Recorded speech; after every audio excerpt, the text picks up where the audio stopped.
The city kills me. Absolutamente ninguna respuesta del gobierno.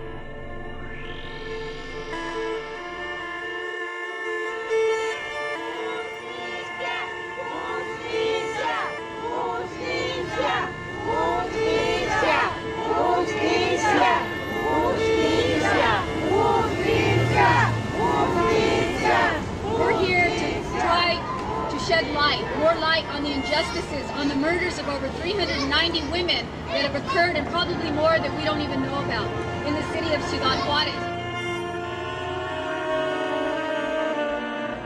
Fueron a su trabajo, fueron a la escuela, desaparecieron y posteriormente se encontraron tiradas, violadas en los alrededores de la ciudad. They say it's 300 or 400 women killed, but it's way more than that. The Mexican police find a scapegoat, torture a confession out of them, and then start the count over. Cada informe que se presenta manifiesta diversas cifras, ¿verdad? La última cifra que se ha manejado son 427 mujeres asesinadas. The numbers, of course, are staggering. Most of these women have been raped. Many of them have been mutilated. All of them are poor, but what is the most horrifying part of this is that the murders have just not been investigated. I'm appalled, and everyone in America should be appalled. This is an international violation of human rights. Como no hay una investigación confiable, pues nosotros no podemos decir qué es lo que ha motivado estos asesinatos. Lo que sí creemos es que son diversas las causas que han originado los asesinatos. The key thing that I think that we need to do is not look at this as a whodunit mystery. Get some men on it and tell them to keep their eyes peeled for the killer. Who is he? Well, how do I know? Es un problema complejo en donde todos estos elementos, como tanto el económico como el cultural y el elemento social. So you have on one hand, feminist activists who are saying, well, the problem is violence against women. Todos tienen en común que hay una gran desprecio hacia las mujeres, hacia la vida de las mujeres, con una situación de mucha perversidad, en donde las mujeres son secuestradas, torturadas, violadas y tiradas, como si no tuvieran ningún valor. On the other hand, you have the victims' families themselves who are saying, wait a second, this is not about this thing, violence against women. This is about getting justice for my daughter. Porque así me dicen ahora, dicen que soy una activista. Yo no me siento una activista. Simplemente soy una madre luchando por los derechos que mi hija tenía. We have to look at this as an interlinked system of interlinked impunities. Todo eso formaría una situación estructural, ¿verdad? No podemos reducir, no podemos minimizar la situación. Es un todo, es la cuestión de la corrupción, pero también es la cuestión de responsabilidad de las empresas maquiladoras que no responden, que no son empresas que tienen sentido social y responsabilidad social, en donde solamente no les interesa la vida de sus obreras. Esa situación también de irresponsabilidad de las empresas se aúna con la corrupción, con el problema de narcotráfico, y finalmente es una situación de impunidad total que es un caldo de cultivo para que los hombres puedan aniquilar mujeres tranquilamente. Desapareció el día 7 de julio de 1995. Trabajaba medio turno en una zapatería. De allí de la escuela ella se tenía que ir a la zapatería a trabajar. Todas las noches yo iba a esperarla a 2 cuadras de la casa de donde vivía. Pero ese día mi hija ya salió y ya no volvió. Le hablé a mi esposo, a mis 4 hijos que tenía, y les dije que Silvia ya no que no regresaba. Pero así pasamos toda la noche, mi esposo y mis hijos. Entonces yo me fui con una vecina, le hablé, le dije que mi hija porque no había regresado. Mi amiga llamó a la Cruz Roja, a los hospitales, llamó hasta la central, entonces así transcurrió. Otro día en la mañana nos fuimos bien temprano, yo y mi esposo, porque dijimos nosotros que a lo mejor iba a regresar a la zapatería, que si se había quedado con alguna amiga, a lo mejor en la mañana ella regresaba a la zapatería, pero no fue así. Pues el factor fundamental que ha permitido que este fenómeno se repita, nosotros consideramos que es la impunidad.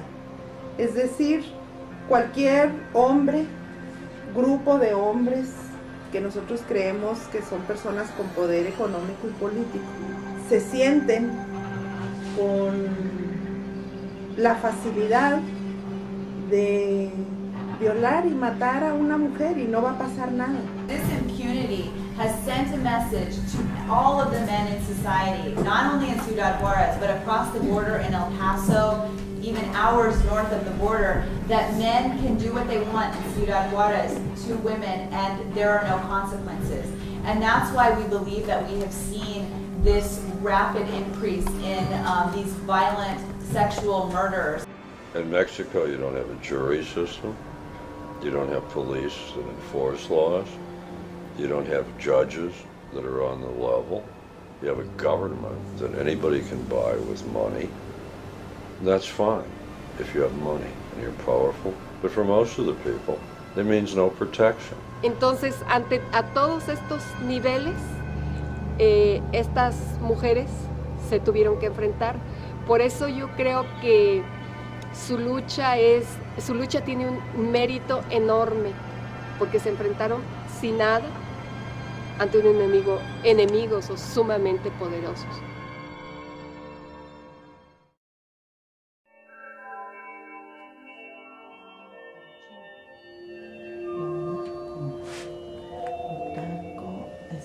Son mujeres pobres, sin posibilidades o muchos recursos para denunciar, para defenderse. In essence, Ciudad Juarez and other border cities have been transformed from being centers of small scale of violence to gigantic scale of violence in recent years. Most women that I talk to have heard about, I mean, they don't use the word femicides, but Juarez is recognized throughout their region and certainly known in other parts of the country as just being an extremely dangerous place. We ended up thinking that there was really only one human rights abuse, and that human rights abuse is poverty. And you see that poverty at many levels. You see poor individuals inside of communities, poor communities inside of a state, and poor nations inside of the world. And at each level that you see this poverty adds another level of violence. Pasar para uno de mujer sí, porque nos han dicho que a las mujeres que logran agarrar las violan, las matan y les hacen un sinfín de cosas. The murder of the girls is a symbol, but the reality is this city kills people. This is a violent city that doesn't feed its own people, doesn't educate its people, doesn't protect its people, and that slaughters its people. I think there's one high school for 500,000 people in Juarez, for example. Ciudad Juárez, ser mujer y ser pobre es un blanco perfecto para que puedan ser asesinadas y no pasa nada.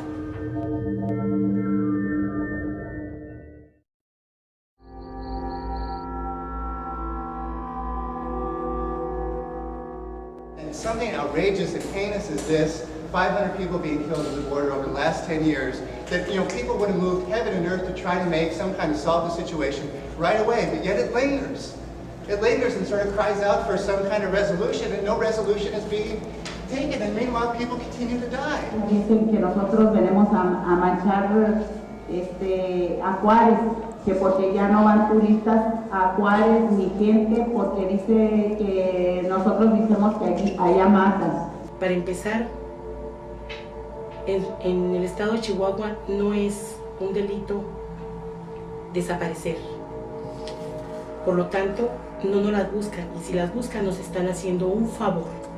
Nos presentamos a mí y mi esposo con las autoridades a dar aviso que mi hija no había regresado, y las autoridades me dijeron que no podían hacer nada hasta que mi hija cumpliera 72 horas, porque a lo mejor se había ido con alguna amiga o se había ido con el novio. The moment you put your complaint in, or the moment that complaint actually gets submitted, that's when the 72-hour clock starts ticking. And that's 3 straight days of cover-up ability for perpetrators. Tiempo que sabemos que es muy valioso porque es el tiempo que aproximadamente las tienen vivas. Después de que las secuestran, ellas permanecen de 5 a 6 días vivas y luego son asesinadas.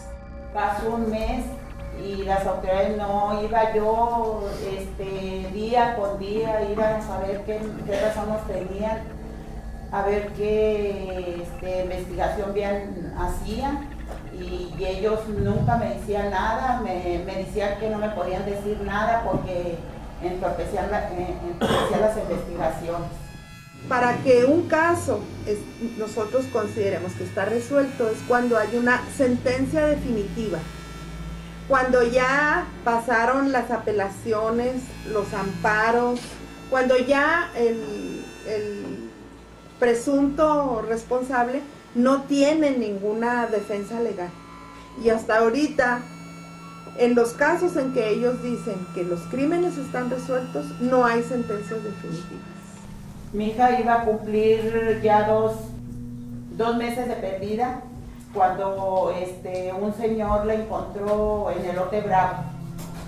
Él fue y dio parte a las autoridades, fueron las autoridades, la recogieron y de rato llegaron por mí a la casa para que fuera a identificar el cadáver de mi hija. Me fui, me llevaron en la patrulla, uno de mis hijos se quiso subir conmigo. La policía no quiso, dijo que yo sola tenía que ir a identificar el cadáver de mi hija.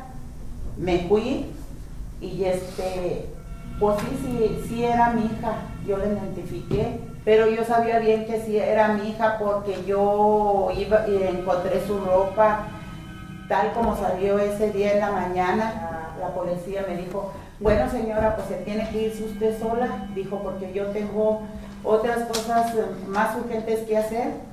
Entonces yo no llevaba ni un 5, tuve que pedir en la calle para poder regresar a mi casa. Ya las jóvenes, después de encontradas y asesinadas, muchos de los expedientes en las autopsias son autopsias incompletas.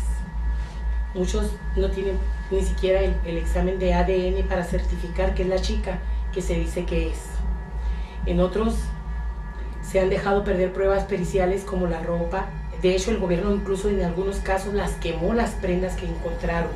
Resuelven aquellos casos que por casualidad el esposo mató a la esposa y los agarran, pero de muchachas que hayan sido así torturadas y todo eso, que las tiran allá en el campo algodonero o en otras partes nomás, ¿no?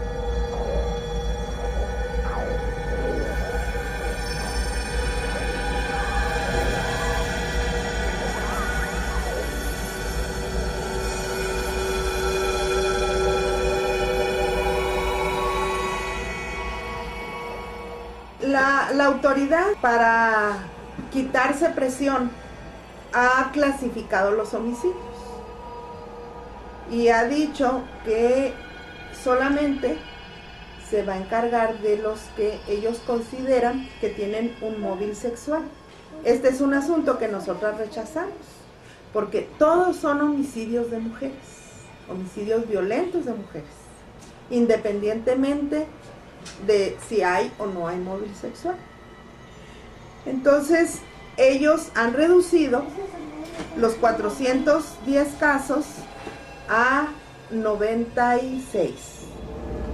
Digo, ya son tantos años de nomás puro bla bla, diputadas, diputados y comisiones y pues no se ve nada claro. O sea, a mí me gustaría que ojalá que ahora sea verdad de que se va a hacer algo, porque estamos cansadas de andarnos exhibiendo y nomás puro bla bla por aquí por allá.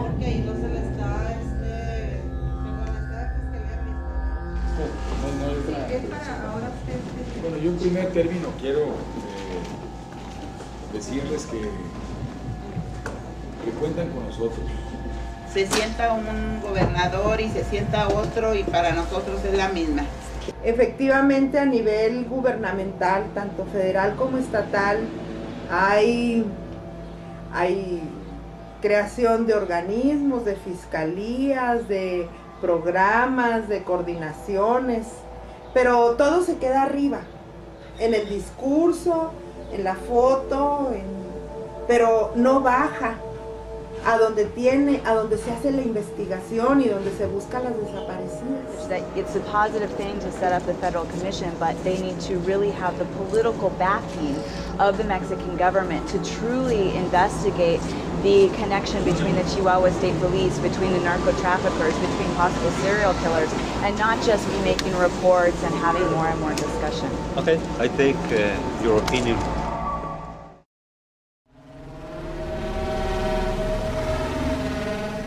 En general, la policía mexicana y particularmente la del estado de Chihuahua, su principal método de investigación es la tortura. La presión que aplica la sociedad civil obliga a las autoridades a tratar de resolver las cosas. Secuestran a una persona, lo aíslan y lo torturan para que confiese de un delito. Eso es en forma común. Investigan al interior de la familia exclusivamente. O bien al primer hombre que está cercano a la mujer, tratan de involucrarlo en el asesinato. Y de esta manera pues tienen detenidos a muchos inocentes. In 2003, which is not that long ago, we got a phone call that my husband's niece was disappeared in Chihuahua. So David Mesarqueta, her cousin, went to go help find her, and he was later accused of killing her because he was actually organizing against the police, and he has a strong character, so I'm sure he stood out. So he was tortured and he's still in prison. El psicólogo dice, David tiene secuelas y muy fuertes de tortura, ¿sí? Tiene una dorsología crónica, ¿sí? Que le afecta constantemente el dolor de una pierna y de la columna, ¿sí? Y son problemas que pueden poner en riesgo su vida.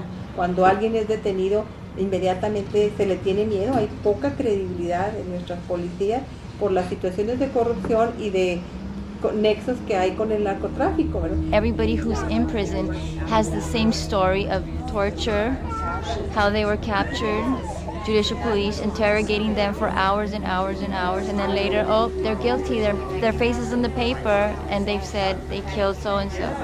La procuradora dice, no podemos investigar porque hay un crimen, hay uno ya por el crimen, ya hay una persona presa por este crimen. Entonces no se puede investigar. México ha asignado convenios internacionales para erradicar la tortura, pero eso está solamente en el papel, eso solamente está en los tratados internacionales, pero eso no llega a la persona de la esquina que es un hombre pobre que lo detiene la policía y que le urge encontrar un responsable, inmediatamente lo tortura y al otro día él confiesa, ¿no? They'll investigate innocent men and torture them into confessing, but if there's anything linking a possible police or narco trafficker, they're not going to investigate.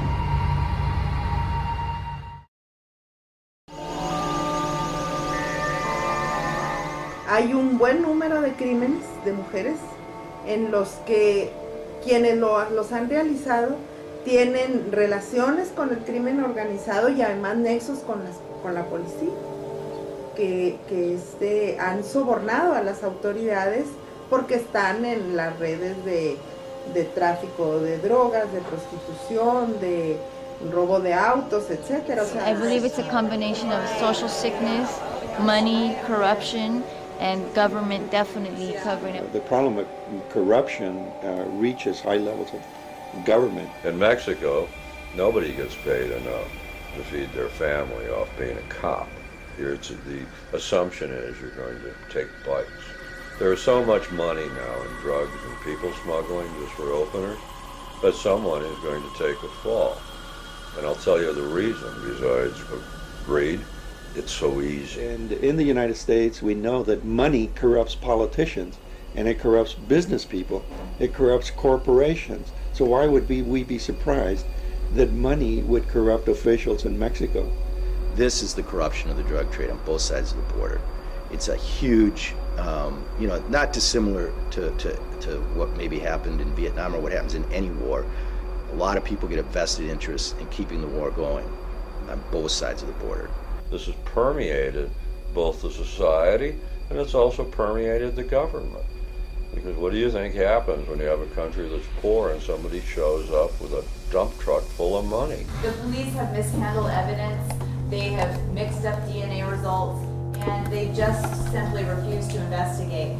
They've also threatened the families who have come seeking justice. They really have no accountability in their local communities. They have a lot of power. And, they are often in someone's pocket. So, it would not be impossible for let's say, in Juarez to have a corrupt police department or a commandant who, for whatever reason, is a pervert, a serial killer, whatever, a person like that in a position of power may be acting independently because of this compulsion, this weird thing he has. Or maybe there's a group of them that get off on this. Many of these crimes are being committed by the drug traffickers, and the police are being paid off by the drug traffickers, and officials are being paid off by the drug traffickers. So what's in it for them to pursue these crimes? The Mexican police stop these girls and they disappear. Who's going to know? The police have all the power. So if you're a poor person, nothing's going to happen. And that's who's getting killed. You have 300, 400, maybe more of these girls killed, and there's no evidence. It has to be law enforcement. La corrupción está igual, no van a hacer nada. Porque se agarran a los asesinos, pues ahí se les va a acabar la minita de oro. Ya no va a haber dinero para moverse ellos, andar de viajes, paseándose y todo, que según buscando trabajos allá por París, que para que salgan las maquiladoras.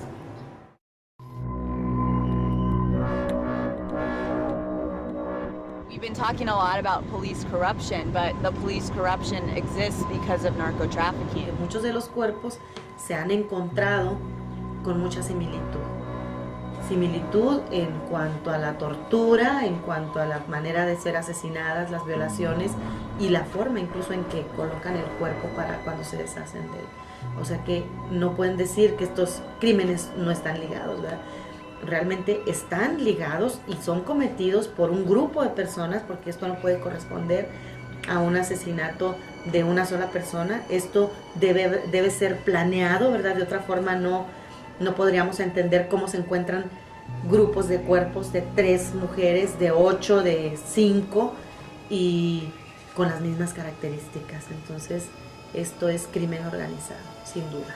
The root of the problem has to do with the climate of extreme violence that exists in those cities as a result of the drug trade. Most narcotics are smuggled into the country on ships or across borders. Customs men are constantly on the lookout, but it can't all be intercepted.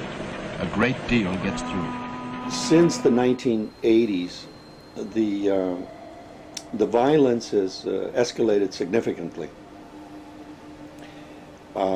And the reason for that is that Ciudad Juarez and other border cities have become the distribution centers for drugs in the United States. The geographic advantage of Juarez is simple. Just open a map and look.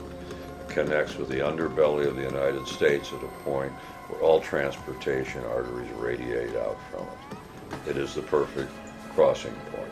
Before the 1980s, they were distribution centers, but not on the scale that we have seen in the last few decades. And that came as a consequence of shifts in the flow of drugs from Latin America to the United States, and also as a consequence of shifts in the way that the United States has tried to stop that trade And the way that we have tried to reduce consumption has been by militarizing our own communities, pumping up police forces, and by pumping money into foreign security forces, foreign militaries, foreign police forces, and this has not worked. Drugs are cheaper and easier today to come by than ever before. If these efforts were so useful, you'd think that maybe the price of drugs would not be going down. When was the last time you saw gas go down or milk go down? They go up. Drugs going down. Well, that completely must tell someone that the whole rationale of prohibition is utterly insane. And all that pumping money into these security forces has done it's beefed up very corrupt mafia-type security forces. Because of our policies, we have created in country after country several things. One, we have made sure that the big money in those countries just goes to scum, criminal killers that'll sell drugs to us. Two, we've created hyper-violence in those countries because everybody is armed thanks to the joys of the drug business.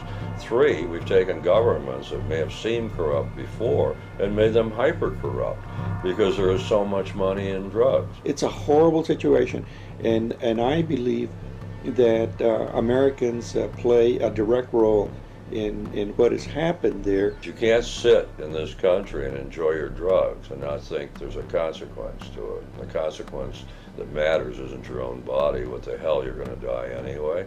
You're living off of misery of other people, and you're causing misery. For many years, we were hearing reports about rapes and murders and other human rights violations by the Chihuahua State Police and the narco-traffickers. A year or so ago, there was a major narco-trafficker that was arrested, and he, at the time of his arrest, was wearing a woman's nipple on a chain around his neck. Yeah, it's nasty, yeah. I mean, that stuff happens, and what kind of individual would do that? The most vicious criminals in Mexico and in other parts of the world have gravitated to these cities to participate in this very lucrative trade. And so these communities have been overcome, have been overwhelmed with all these criminal elements, and all this money coming out of the drug trade has also corrupted the local police force and the judicial system and politicians. It looks like more and more that many of the murders are connected with either the police or the narco-traffickers, who pretty much run the state, run the economy, and have the decision about who to investigate and who not to. The system operates, enforces, and makes people submit to it through violence, as opposed to, say, some curious little system like elected officials and open government and open trials and freedom of the press. But yes, it's functional. There's no reason for it not to go on. There's no reason for the drug business not to go on, because my fellow citizens want drugs. People like drugs. They drink coffee, they smoke cigarettes, they drink alcohol. They like heroin, they like cocaine, etc. One of the lies of this whole discussion of drugs is to talk about it as a problem without admitting that everybody enjoys having it. The problem with the drug trade, or the narco-trafficking part of it, is the fact that it's illegal and that the stakes are set up so that people have to shoot at each other over this stuff. And so you get an inherent, endless, unstoppable violence in the drug world, because if somebody cheats you on a contract, if somebody steals your goods, if someone does anything to you, you can't go to court and sue them. So you either become known as a patsy or you kill them. Estos crímenes son cometidos por gente que se dedica tal vez al narcotráfico y que con sus cuerpos transmite algún mensaje, ¿verdad? En un lenguaje que nosotros no entendemos todavía. Put a homicidal individual in that situation, they're just going to be that much more extreme. Looking at this picture, you light your bong and tell me how we're supposed to stop it. Bottom line is legalization and reducing consumption in the United States. The solution that should be done tomorrow is decriminalize marijuana. I think for one thing, that's just one less link in the illegal chain that you can break away. It's one less channel of economic traffic, of contraband traffic. You can maneuver away from these channels that are endemic with violence. Treat the problem as a health problem and not as a criminal problem. Can't have free trade unless you have open borders. And in order to stop the drug trade or to protect the borders from terrorists, you got to close the border down. And so the other factor that happens whenever there's a flare-up in alleged narco violence, which happens, right? There's always a counter-prevailing force that doesn't really want to go too hard against it, because if you shut the border down to deal with this stuff, you also shut tourism down, you shut trade down. There's definitely a connection between free trade and the narco trafficking. First of all, if you just look at the agricultural sector, people in Mexico are not able to support themselves farming traditional agricultural products anymore, like corn and coffee. So people are forced with the hard choice of migrating or cultivating a product that can actually be sold on the market at a profitable rate. And pretty much the only thing that can be sold now at a profitable level is drugs.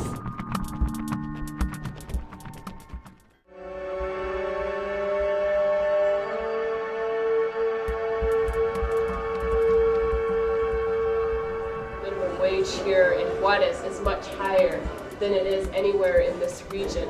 So Juarez, Northern Chihuahua is kind of a natural magnet for folks looking for work. When men are migrating to the cities, and even women, they're not able to get jobs in the factories. It's especially true for men because the factories prefer to hire women. So you wind up going north, resigning yourself to being doomed, or in some circumstances, people go into the drug business. So the unemployment issue caused by globalization and narco-trafficking are very closely related. They say, you know, my husband who works in Florida or California or Texas or New Mexico used to be able to come back home in the seasons that he wasn't working in the fields. Now, because of increased security really on the border, many more families are reticent, many more breadwinners are reticent to come back to their families in the off-season because they're afraid that they're not going to be able to cross back into the United States. So more breadwinning heads of households are staying on that side of the border and asking their family members to come up and join them. About 1 million Mexicans a year are voting with their feet to survive coming into the United States. There are fewer jobs here in the Maquilas. More women are now coming here looking for work in the informal sector. They're looking for work in restaurants, in clubs that cater to the tourist industry, cleaning houses, things like that.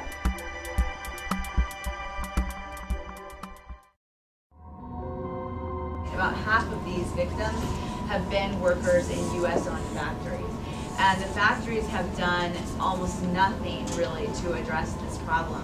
Muchas de las maquiladoras tienen transporte, pero estamos hablando que ya tienen rutas establecidas, entonces las dejan a lo mejor a 3, a 5, hasta 10 cuadras de sus casas. Tenemos, por ejemplo, turnos que son en la noche o las que vienen en la mañana que salen a las 4 de la mañana, las que salen en la noche que llegan a las 12 o 1 de la mañana, entonces hay lugares muy oscuros. La seguridad se les debe de dar hasta sus casas. Ella trabajaba en maquiladora y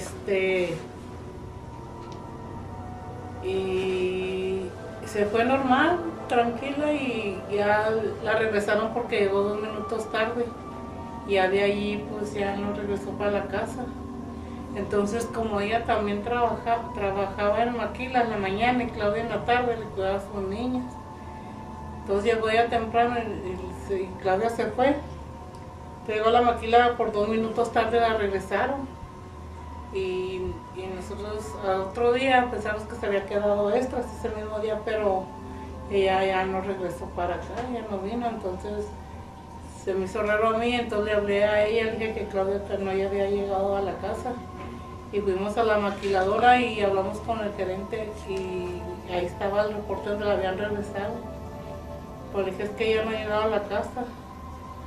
Y así quedó, sino lo anduvimos buscando, hospitales, todo, y luego fuimos a reportarle y dijeron que tenía que pasar 72 horas para que regresara, pero ya no regresó.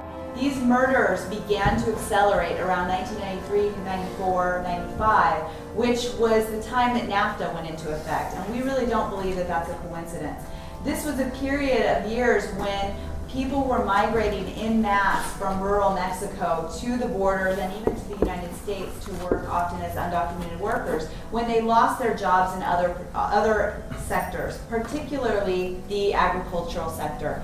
One of the first things that NAFTA did is it forced the Mexican government to reduce its price supports for Mexican agricultural products. Many of the major, the economic realities of globalization, the social consequences of that, major global phenomena like immigration, violence against women, you can all see it right here. What this did is it allowed U.S. producers of agricultural products to effectively dump agricultural products, particularly corn, on the Mexican market at about 33% below the cost of production. This ran about 1.5 million small farmers off their land in a period of only a few years. They just couldn't compete with subsidized agricultural products. Mexico has gone from a corn exporting country to a corn importing country. Now think about that for a second. We're talking about Mexico. This is the center of the former Aztec Empire, built on corn. This is like Iraq importing oil. This is a significant economic change that happened in a decade. The beginnings of free trade in Juarez go back to the 60s. But even taking the NAFTA treaty, that's passed in 93, 94, you have a 10-year running record. And in 10 years, the town's just as lawless, the streets still run with blood, young girls are still disappearing, drugs are still in the ascendancy there. Every place you look, you find gangs armed to the teeth of kids. This benefit we're supposed to get from globalization is a long time coming. So this has caused this mass migration of people out of the countryside, particularly young people, especially women. Llegan con unas condiciones inhumanas, ¿no? Porque no se tiene dónde vivir, no hay los servicios básicos, no hay pavimento, no hay luz, no hay agua. Y este mismo hacinamiento, ¿sí? Yo creo que provoca también esta violencia, ¿no? Las presiones en los mismos trabajos, las presiones económicas porque no alcanzan los salarios que ellos pensaban que iban a ganar mucho, pero resulta que llegan aquí. Ciudad Juárez es una ciudad muy cara y entonces pues el problema se hace mucho más grande. Specifically in Juárez, what you see is the intrusion of global capital starting around 1964, kind of opting towards employing women. Why? Because, well, according to them, they say women have more nimble hands and they're more able to do the work quicker. Their brains are more in tune with the demands of the workplace, so to speak. Young women have done especially well in those jobs requiring precision and a high degree of manual dexterity. That's what the companies say. Women are seen as a more docile workforce. They're less likely to complain when their rights aren't respected. They're less likely to organize themselves into unions. There's this whole mechanism that corporations use to reify gender in the workplace, with corporate managers as men and the line workers as women. So you've already got people who are trained in their heads to be submissive, diminutive, don't talk back, don't fuck up people within their own family system. And it's just basically an integration of that into the capitalist system. This has created a very tense situation between the men and the women in Ciudad Juárez because it's the women that are getting the work and the men are often unemployed. These are the men who are declarative, who are agents of their own future, who provide for their families and all of these other things. They're the ones who stand up and defend traditionally Mexican in the gender roles. And these people now are being denied employment because of what it represents to global capital. It represents a potential challenge. Yeah, people here don't realize how few options the average Mexican has. You're lucky to get past the 6th grade. The minimum wage there, you can't survive on. It takes 3 or 4 people pooling it just to survive. Pero mi salario mínimo son de 266 pesos a la semana. People are like, oh, great, they're providing jobs. But these jobs are poverty level jobs. These jobs are jobs where if you speak up, you're gone. No sé cómo podemos sobrevivir con estos sueldos tan bajos. Juarez, I think, and border cities in general are extreme examples of what happens when you take away everything. Take away all the regulations and you take away any criminal justice system that would hold anyone accountable, that would hold corporate CEOs accountable or corporate decision makers accountable. All of these things have been stripped away in a place like Juarez. People pushing free trade have often tried to make the argument that free trade brings with it democracy, the rule of law, but really you have to look at what free trade does to the economy, because when you are spreading poverty, when poverty grows out of the economic system that you're pushing, all of those ideas about democracy and the rule of law kind of go out the window. And when people are poor, they're going to do what they need to do to survive. And if that means cultivating drugs, trafficking drugs, and other things, that's what they need to do. So I don't really see free trade as a way to spread democracy and human rights and other values like that. I do see Juarez as part of a larger expression of the ways that global capital really wants everyday people to live, without services in our homes, without health care, without our ability to sustain ourselves or our communities, basically at the mercy of the corporation. What does free trade mean? What does NAFTA mean? What's the future going to look like? And what I had was a simple point. This future you're wondering about, that politicians are describing as Wonderland, has been working on the ground in Juarez for close to 30 years, in a city of violence and poverty. So if you can go there, and you can have all your questions answered. They're already in. It's been done. This is what it looks like. If you want to create jobs where workers have no rights, where you get killed if you start a union, where there's no environmental protection, where American factories move there to pay slave wages and will leave overnight if anybody demands a raise, which they've already done, you just go to Juarez. You don't have to speculate. You can go there and touch it. And it's a cardboard shack on a sand dune with no electricity and no running water. And in that shack are human beings that work 44 hours a week in American-owned factories. The future is here. Como le dije al gerente, si no la regresa no le había pasado nada, la había descansado, perdía una semana. Pero ya, es lo que pasó, que la encontramos pero muerta.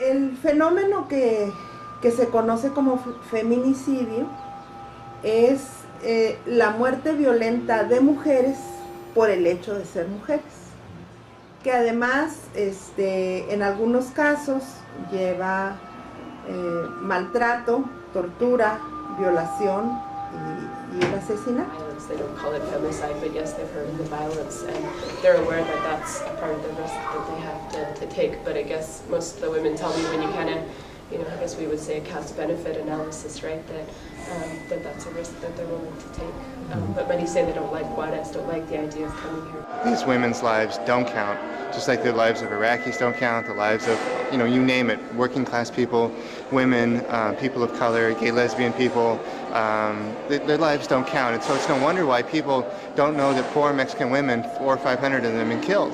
The media just don't take that into account. They don't think it really matters. And because it doesn't matter, this is continuing. Contribuyen a que se dé este fenómeno la discriminación que hay hacia las mujeres, la difamación que hacen las autoridades de ellas, el cuestionamiento de su vida, el silencio, la impunidad fundamentalmente. when a woman goes missing or when a woman's body is found, the first thing the authorities do is denounce her, and they say that she's a prostitute or she's a drug addict or she's just a woman living a double life. Dijeron que eran prostitutas, que andaban con narcotraficantes, que eran drogadictas, etcétera, etcétera, denigrándolas, ¿verdad? Lo cual pues no era real. Era una manera de evadir el problema y dar a conocer a la opinión pública, bueno, miren, son prostitutas, por eso las matan, ¿verdad? The life of any woman is valuable. And the fact is that these politicians, the government agents, the ones who, you know, are making these types of accusations, are the same ones who are creating a system whereby women who work 48 hours a week can't sustain themselves on the wages that they make. Como un año menos del año encontraron a una señora joven, ella dejó 2 niños, la encontraron con su ropa hacia abajo de la rodilla, con el mismo de su bolsa, la ahorcaron y la policía dijo que no, que era drogadita, que se había inyectado droga y que por eso se había muerto.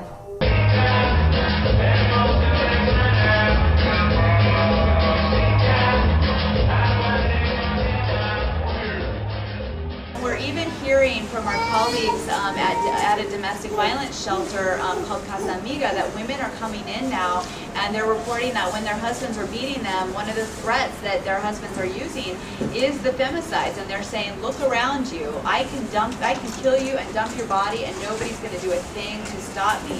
And so the message is out, and that is what is the most scary about this problem. Indeed, I see a lot of women do come to our house under threats against their own lives. Men now who are out of employment, who see women as being employed, and I think hate women for having employment. But who made the choice to make that switch? That was the choice of global capital. You can't get obsessed, in a sense, with the death of the young girls.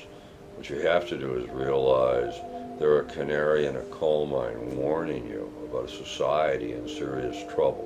Como madres de familia y como hijas que tenemos, pues pedimos a grito que nos ayuden en esa manera, ¿verdad? De que haya más seguridad y nosotros como trabajadoras nos sientamos más seguras para dejar a nuestras hijas en la escuela o en la casa y nosotras salir al trabajo. But some 16-year-old kid walking home at 2 a.m. after working a brutal shift in a factory deserves something better out of life than to be kidnapped, raped, and strangled and tossed away in the desert like a piece of garbage.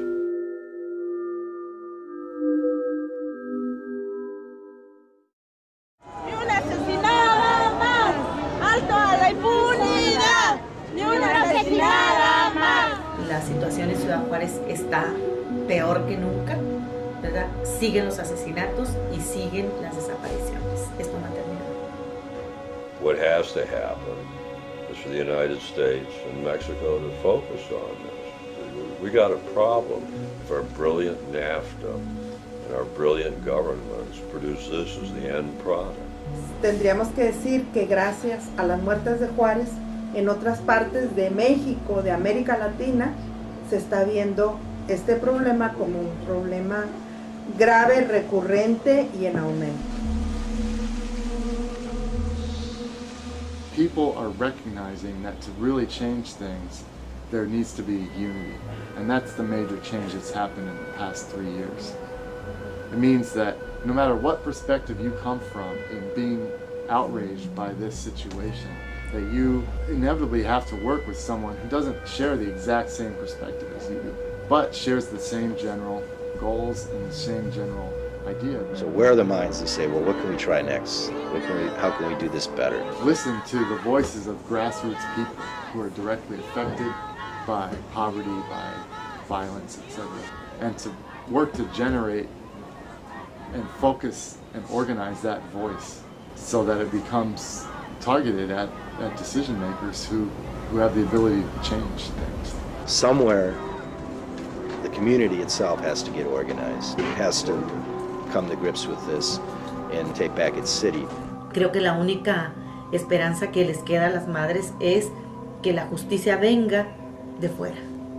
Hasta ahora nuestra organización ha llevado peticiones de denuncia ante la Comisión Interamericana de Derechos Humanos y nosotros creemos que a partir de ahí pues pudiera haber alguna respuesta. Things are in motion, but I think it's going to take a generation of folks to recreate the political class in Chihuahua and to recreate the activist class.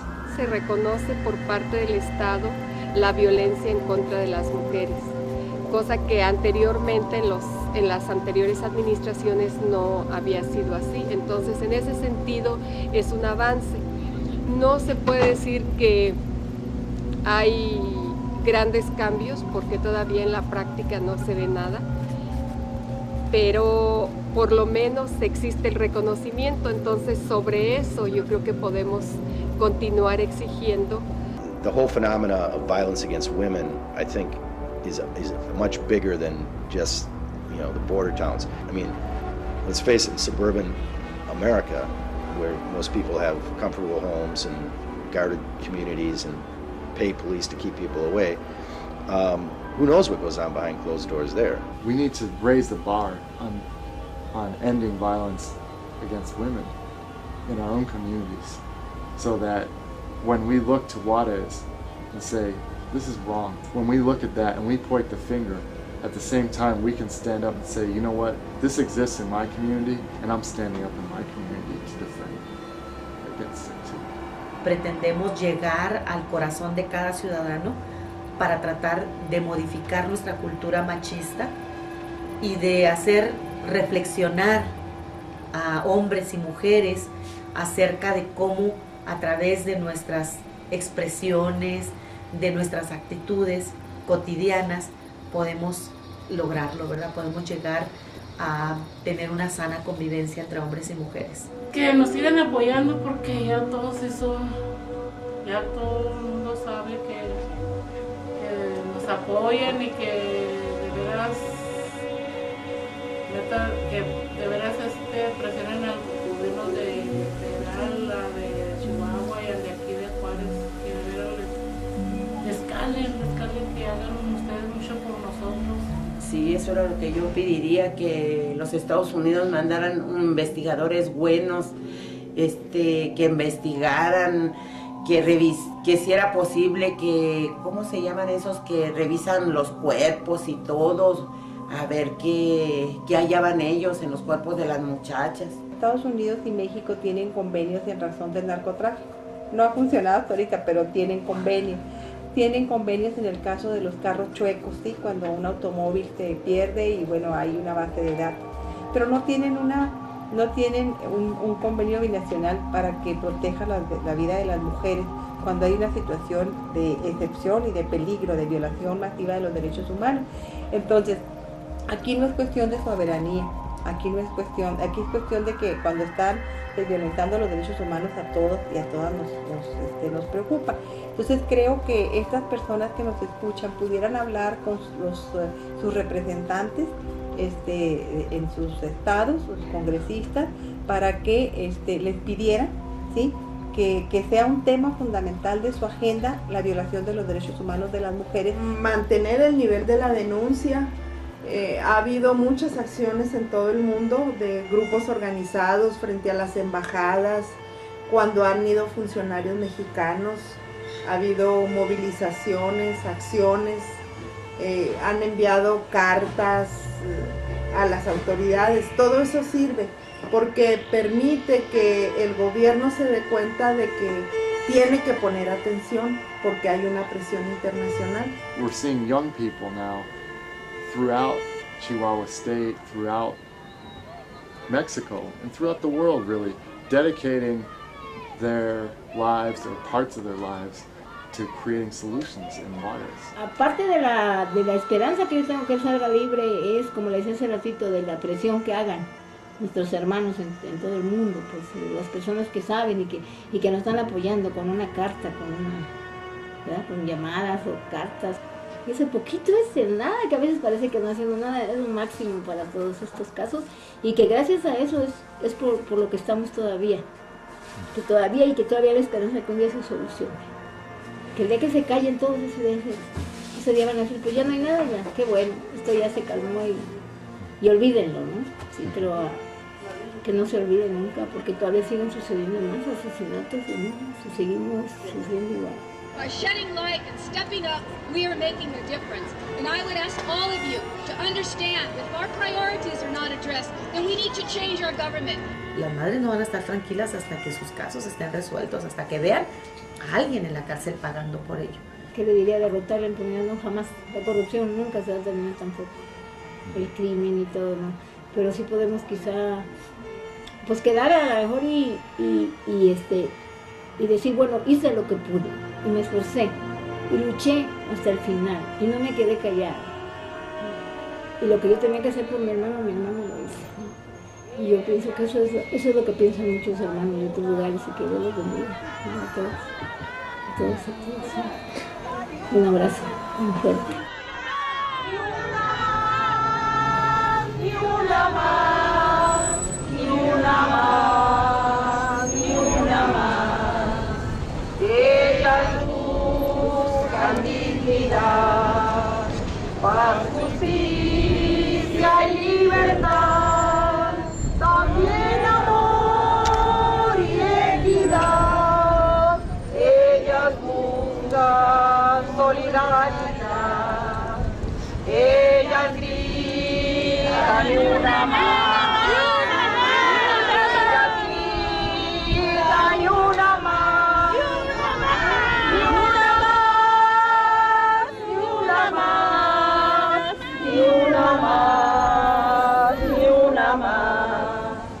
Paso a paso sembrará, la conciencia expandirá, la justicia.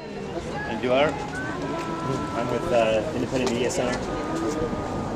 Okay.